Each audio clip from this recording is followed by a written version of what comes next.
Qué gusto que nos acompañen en una emisión más de Democracia en Pantalla, programa de la Escuela Judicial Electoral y que pasa por la plataforma del Tribunal Electoral del Poder Judicial de la Federación. Y en esta ocasión tenemos el gusto de que nos acompañe Alejandro Ramírez Corona, quien es director y guionista de una fabulosa película, Mente Revolver. Bienvenido, Alejandro. Hola José Ramón, ¿cómo estás? Qué gusto saludarte, qué gusto verte. Fíjate que cuando empezamos a pensar en este programa, yo tenía en mente hablar de una u otra forma del caso Colosio, ¿no? No sabía, de hecho hay bastantes series, películas que se relacionan con el caso, pero la verdad es que fue pues un logro, un muy buen logro para el programa tener, porque la verdad tu historia se aborda desde una perspectiva muy interesante, y creo que incluso son dos historias. Me parece que una es la historia, pues sí, de lo que pudo o de lo que imaginamos que sucedió con Mario Aburto, ¿no? Pero la otra historia es la del tráfico de armas. O sea, yo al final de la película caí en cuenta de ese gran tema, ¿no? La historia de una pistola. Eh, Sí, ¿No? Pero a ver, dinos, ¿por qué se te ocurrió la idea de entrar a un tema tan escabroso y tan necesario en la memoria colectiva de los mexicanos y las mexicanas? pues fíjate que como que estas situaciones que ocurren como de una manera simple y que después se vuelven muy trascendentes, me llaman mucho la atención, ¿no?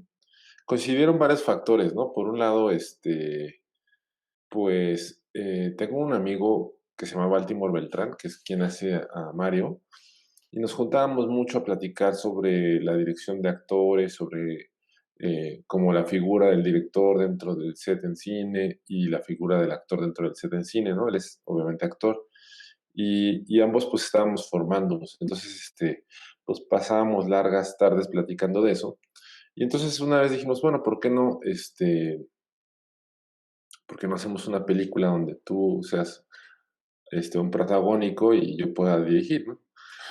Y entonces, justo en ese, yo creo que cuando suceden las películas es porque se juntan muchas coyunturas, ¿no? Y, y justo sucedió pues que encontré a Mario Aburto, pues, o sea, es un personaje que me empezó a dar mucha curiosidad, especialmente por un libro que se llama Aburto, de Heriberto Yepes. Sí, Me dio muchísima curiosidad porque, realmente es como un personaje como poco explorado, aunque es muy mencionado, aunque genera mucho morbo, por decirlo de alguna manera, es un personaje poco explorado. Entonces, de repente me llegaron un par de datos, ¿no? Por ejemplo, que tenía 23 años cuando esto ocurrió. Entonces dije: "Órale, o sea, a los 23 años, realmente, ¿qué tipo de conciencia existe respecto a lo que es un país?", ¿no? O sea, respecto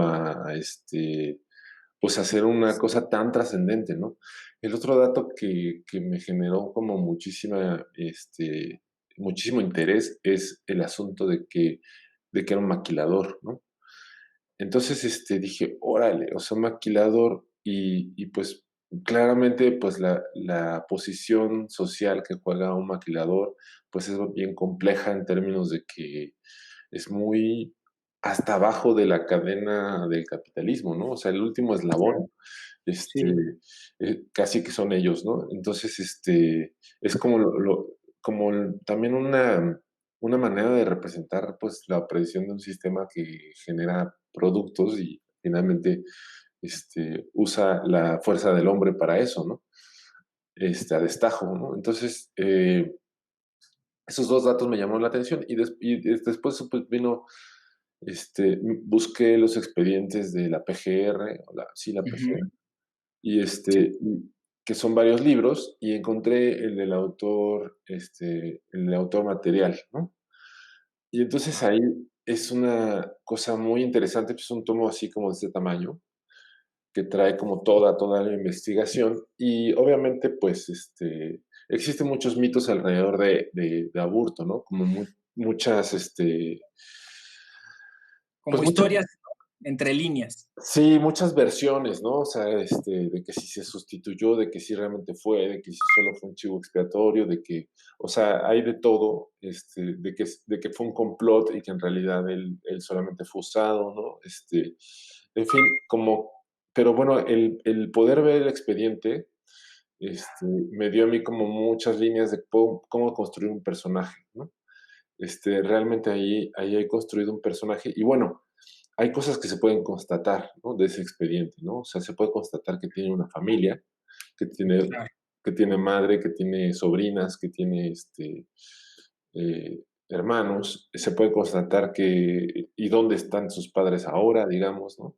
Es una realidad, o sea, es un tipo que tiene un nombre y un apellido que existen, ¿no? Se puede constatar que está en la cárcel o no está en la cárcel, ¿no?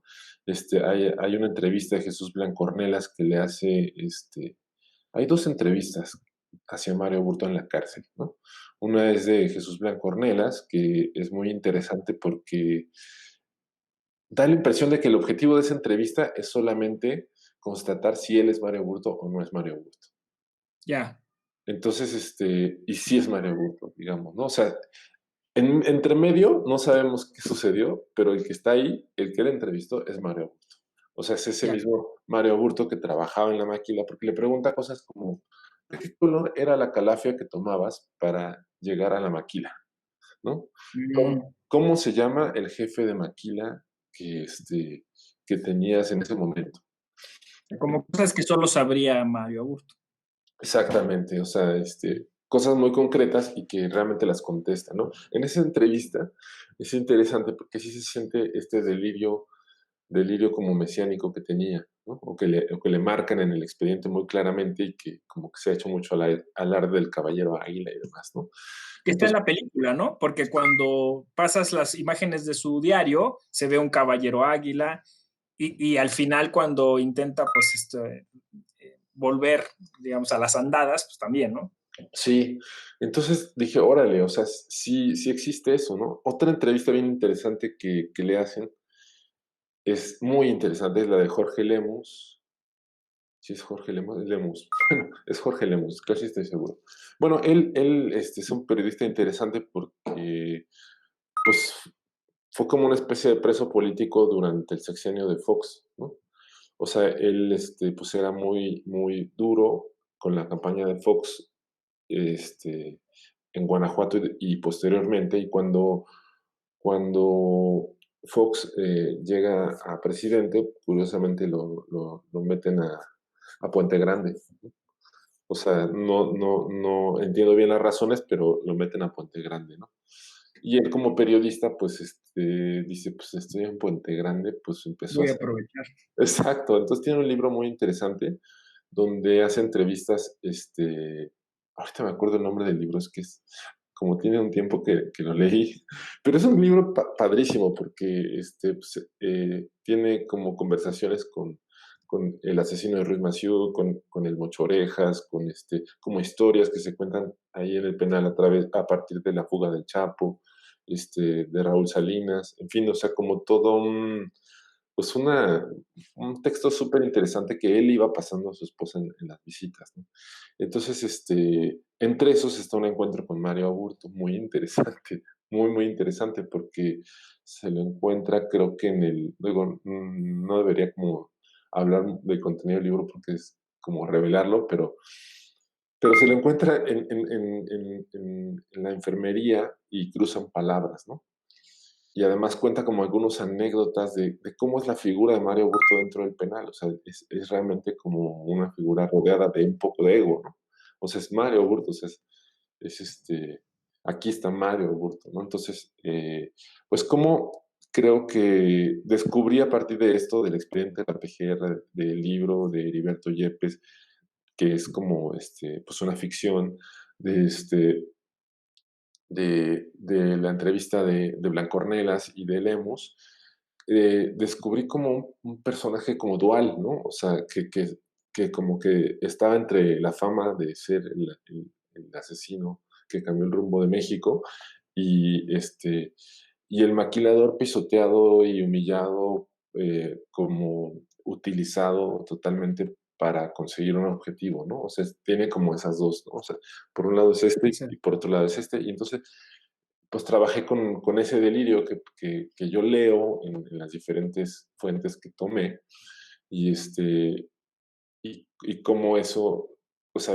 entonces me hice la pregunta, ¿qué pasaría si en el 2018 pues sale salida de sale la libre. cárcel, ¿no? Con la consigna de permanecer anónimos. Entonces ese conflicto como que se, este, se pone más a flor de piel, ¿no?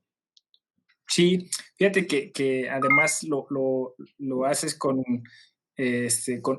muchos datos que nos vas dando en la película, visuales, datos visuales, ¿no? O sea, por ejemplo, cuando entra a su casa la chica, ¿no? Y ve como este muro donde él está uniendo cosas, o cuando entra su asesino también entrar, digo, a ver, también esto, él y lo te das cuenta de que pues todavía sigue con la idea. Cuando en el bar alguien dice, ¿no? Por ahí se escucha, aquí en Tijuana somos los que matamos candidatos, y me llama también la atención eso de tu película, que toda la película transcurre durante una campaña donde se escuchan noticias que va a venir otro candidato, y de alguna forma, esa podría ser una pregunta, recreas tú lo de Lomas Taurinas otra vez, ¿no? O sea, esa confusión, el que se caiga la pistola, el que haya como tres tiradores distintos, aunque en teoría eh, unos van a buscar a otros, y todo esto con los datos que también se ve en ese muro. Hay varios datos como para entender, como dices tú, mejor el personaje, pero me llama la atención mucho esto, y creo que para el programa sería muy importante como tenerlo en cuenta. ¿Cómo es que en México, como dices tú, este magnicidio cambió la historia? O sea, ¿cómo es que incluso Colosio fue de alguna manera encumbrado también, así como mitificado, ¿no? Una cosa rara, y que en la película también se le desmitifica un poco a Colosio, siento. Este, ¿cómo fue este asunto, digamos, de este hecho histórico, ¿no? Ajá. Pues en esta exploración, este, de datos, de información, te encuentras muchos materiales, está interesante, ¿no? Blancornelas tiene muchas narraciones acerca de la personalidad de Colosio durante la campaña y previa a la campaña, ¿no? Entonces, realmente, pues, también, o sea, Blancornelas realmente desmitifica eso a través de sus textos, ¿no? O sea, desmitifica como el gran, progresista que necesitaba México, ¿no? Y realmente, pues, habla de cosas concretas de las campañas, o sea, de una persona que le hace los discursos, por Dios, ¿no? O sea, todo el mundo dice: "No, es que ese discurso, ¿no? Fue el que Sí, generó el enojo de la clase política en ese momento". Y dices: "No, o sea, ese discurso se lo hace a alguien y punto, pues, o sea, así funcionan las campañas", ¿no? O por ejemplo, el asunto de que, Colosio, lo describe Blanco Ornelas, de que era una persona como muy bronca, ¿no? O sea, cuentan que en la gira, creo que era en Oaxaca, una de las giras previas, o sea, antes de eso estuvo Sinaloa y Oaxaca, ¿no? Y dicen que, pues, salió del aeropuerto, estaba todo desorganizado y el driver se perdía, ¿no? Por dónde tenían que ir. Y entonces él dijo: "Pues yo manejo, o sea, quítate, yo manejo". Entonces, digamos, también ahí se entiende un poco el hecho de que no haya, eh sí, lo cauteloso, ¿no? ajá, exacto. Entonces, y como esta cosa es muy norteña también, ¿no? O sea, me interesaba. Muy confiado, ¿no? Sí, me interesaba la perspectiva norteña en general, porque es una historia norteña y sentía yo que no se había abordado de esa manera. Es una historia norteña porque ocurre en Tijuana el magnicidio, pero también Colosio es sonorense, ¿no? Entonces, tiene un tono, o sea, toda la situación tiene un tono norteño, digamos, ¿no? O sea, los 2 personajes fuertes de esa historia, vienen de ahí. Me interesó mucho también como la posibilidad de contar todo eso que se vivió a partir de Tijuana, ¿no? O sea, y cómo lo vio Tijuana, ¿no? O sea, cómo lo vivió Tijuana. Entonces, pues en la cuestión como de la campaña y el candidato, siento que, pues yo creo mucho en los ciclos, ¿no? En los ciclos en espiral. que se repiten y se repiten, ¿no? O sea, de alguna manera como que la vida pone pruebas, ¿no? O hace que si no aprendes algo se repita y se repita hasta que lo entienda uno, ¿no? Y siento Sí, que así es la historia de México un ¿no? poco, ¿no? O sea, se repite y se repite, se repite y no logramos como entender por qué no hay como un cambio, ¿no? No hay como una cosa que nos lleva a una mejor administración, o una mejor, a un país más limpio de violencia, qué sé yo, ¿no? Entonces, pues bajo esa idea es la idea de repetir la campaña. O sea, finalmente Mario es un personaje que está 20 años en la cárcel, sale y encuentra un panorama exactamente igual que el que encontró antes de, de entrar, ¿no? O sea, un PRI o como se llame quien aspira al poder, que sigue como empleando las mismas estrategias de sueños, de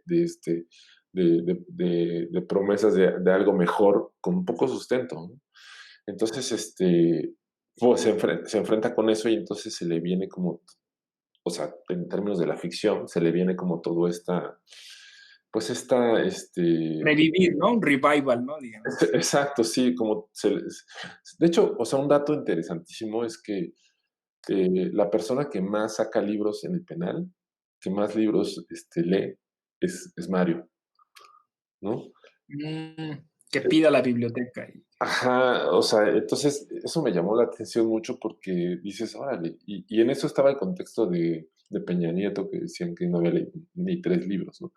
O sea, por esta cosa en la feria del libro que se Y dio. un maquilador que lee muchísimo contra un político que no lee nada, ¿no? Sí, y de pronto leía muchas declaraciones de Mario que son muy dislocadas y muy, o sea, está muy construido el loco, ¿no? La figura del loco. O sea, realmente él puede salir de la cárcel hoy mismo y lo que diga, pues va a estar entre dicho y entre duda, ¿no? O sea, no va a haber, o sea, no va a decir, ya nos van a decir la verdad, ¿no? O sea, está visto como eso, como alguien que ha dicho declaraciones de todo tipo, ¿no? Que Entonces, bueno, es también como un poco conectarlo con otros grandes asesinos. Bueno, obviamente el de Harvey, el de John F. Kennedy, no sé, quizá el otro es el de Lennon, pero ¿qué te iba a decir? Oye, qué tema tan interesante, porque diste al clavo, dices estas cosas que se repiten. La última campaña fue de las más violentas.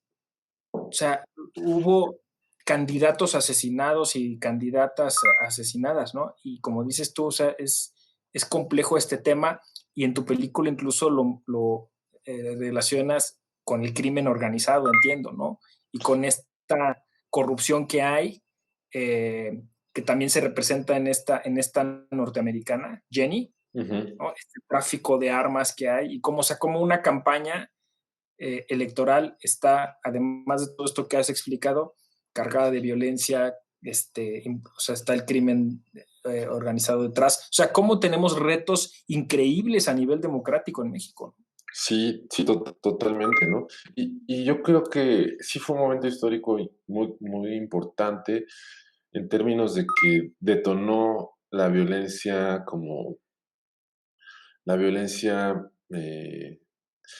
no sé, no encontró la palabra ahorita, pero como cínica, digamos. O sea, el hecho de que viéramos todos en la televisión que alguien levantaba un arma y se la ponía en la sien a un candidato y le volaba la cabeza, o sea, eso normalizó toda la violencia que vino después, digamos, ¿no? O sea, ya si eso puede suceder, ya como que, o sea, yo así explico como la violencia tan desbordada que se vino, por ejemplo, en el sexenio de Calderón, ¿no? O sea, estos descuartizados, pozoleados, colgados a media carretera, como todo eso, pues ya es como una imagen normalizada, ¿no? Pero para mí, pues esa imagen que se repitió hasta el hastío, la del disparo en la cabeza, o sea, es una, Con la música de la banda Machos atrás, ¿no? sí, es como una cosa que dices, órale, finalmente se normalizó bastante eso, ¿no? Total. Que además tu película también cuidó eso de la música, ¿no? El sonidero, el coprotagonista forma parte de un trío norteño.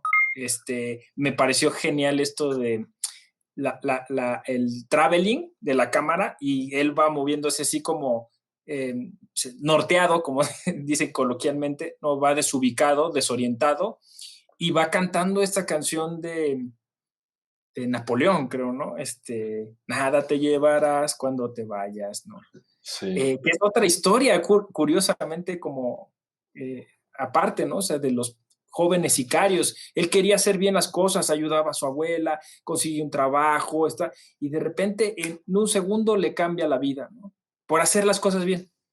Sí, fíjate que eso tiene que ver con yo estuve, pues, viviendo en Tijuana un buen tiempo, ahora mismo vivo en Tijuana, y como es una de las cosas que me llamó la atención de la ciudad, ¿no? O sea, cómo esas historias pueden ocurrir, de manera muy sencilla, ¿no? O sea, como o puede uno enterarse de esas historias de manera muy cotidiana, tal vez, ¿no?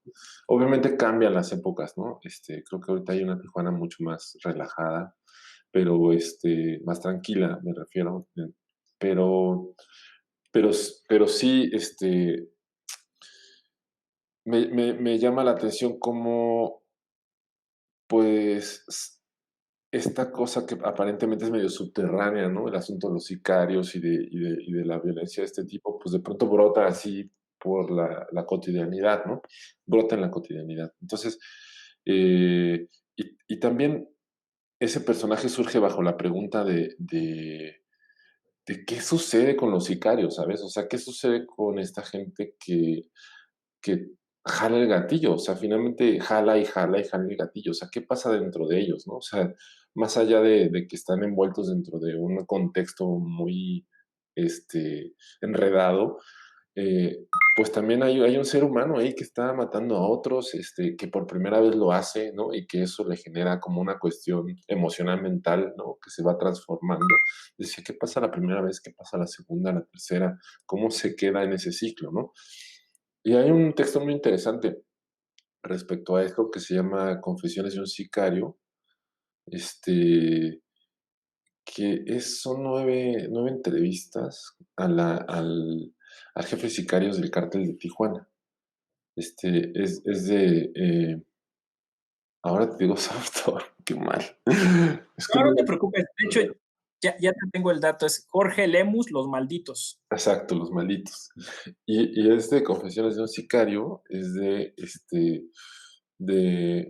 es cuate, o sea, es lo que, que más coraje me da. Este, Pero, este,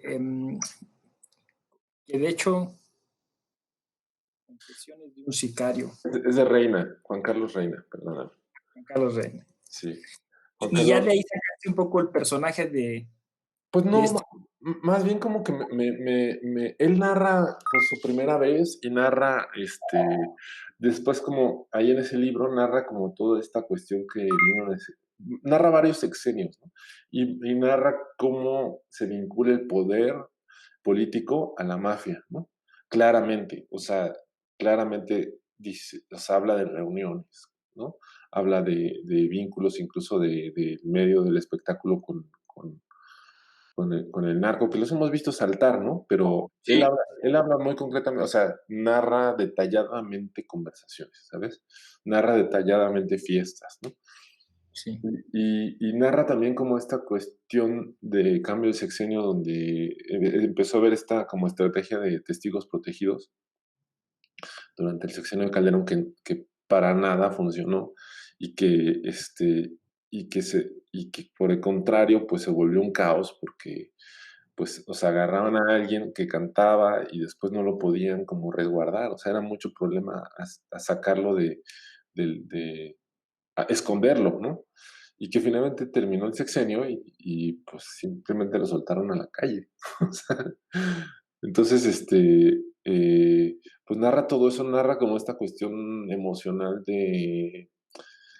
pues, de cómo una persona que asesina, pues, empieza a sentir que los muertos los trae atrás de sí, o sea, le hablan, los trae en la cabeza, no se los puede sacar, este, como, como este, como esta cuestión del arrepentimiento profundo que puede Sí, llegar. la culpa. Ajá, entonces, todo eso me llamó mucho la atención como para construir este personaje que, que le cae la realidad encima, ¿no? Que a mí me llamó mucha atención, o bueno, cuando está sentado ahí recapacitando en el bar, escuchando a la imitador de Yuri, ¿no? Que, que con eso incluso va cerrando como la película, ¿no? Antes de trasladarse a Burto ya en los Estados Unidos. A mí me gustó mucho, de hecho recomiendo la película. Mucha gente reconectó con el tema con la serie de Netflix, ¿no? Historia de un crimen. Ujú, Luego, hace poco salió otra película sobre Colosio, se llamaba así, con Z, ujú, sobre una especie de, bueno, la tuya también es una ucronía, es una historia alternativa, ¿no? Y ujú. esta también es algo así como que unos muchachos viajan en el tiempo y quieren evitar el asesinato de Colosio, pero sí es un tema recurrente. Insisto, a mí me gusta cómo lo fuiste construyendo audiovisualmente y creo que seguiremos todavía como sociedad reflexionando sobre estos hechos, porque como dices tú, esto no ha terminado, ¿no? O sea, y campañas vendrán y esperamos que la violencia disminuya y esperamos que, que no vuelvan a ocurrir estos hechos, pero sí es una historia entrañable. Eh, Aspectos muy humanos, como dices tú, desde la cultura norteña, desde lo tijuanense, ver estas calles donde van pasando los personajes y los invitan a pasar a los distintos pares. Es una historia bonita y pues te agradecemos, Alejandro, que te hayas dado el tiempo de estar con nosotros. ¿Alguna cosa más que quisieras agregar? Pues, eh, pues no, en realidad lo que creo es interesante, pues, como es este asunto de aborto, Colosio y el asesinato del 94, cómo es un proceso de larga digestión, digamos, ¿no? O sea, no, está ocurriendo todo esto después de 20 años, ¿no? O sea, las películas, las series, este, y bueno, los libros quizás se adelantan muchísimo a ese proceso, ¿no? Pero es curioso cómo tardamos como sociedad tanto en digerir algo como eso, ¿no? Es como las dictaduras en Sudamérica, ¿no? O sea, pasan varias generaciones para procesar esos hechos, ¿no? Y creo que Es que además sigue viva mucha gente, ¿no? sí, sí, y, y tal vez como que también hubo mucho miedo al principio. Por ejemplo, la película del infierno de Estrada, a mí me parece Sí, una, una, pues una gran película en términos de que pudo en el mismo sexenio digerir la situación y poderla expresar, digamos, en una película, ¿no? Poderla manifestar, o sea, me parece como una cosa muy aplaudible, ¿no? Como cómo poder procesar eso como tan intenso como es la violencia, que estaba pegando justo en esos años muy fuerte, bueno, sigue, este, eh, y poderlo hacer una película, ¿no? Y a diferencia, por ejemplo, del caso Colossus, es como pasó mucho tiempo como para que nos sentáramos a analizarlo desde varias perspectivas, ¿no? Pues muchas gracias, Alejandro. Esperamos que sigas produciendo tan buenas obras y que sigamos viendo tus ideas en pantalla. Te deseamos mucho éxito. Gracias de nuevo. No, pues gracias a ti, José Ramón. Muchas gracias por este espacio para compartir, ¿no? Gracias. Pues las esperamos en una próxima emisión de Democracia en Pantalla. Yo soy José Ramón Narváez Hernández. Democratiza lo que miras, dale inclusión a tu emoción. Nos vemos.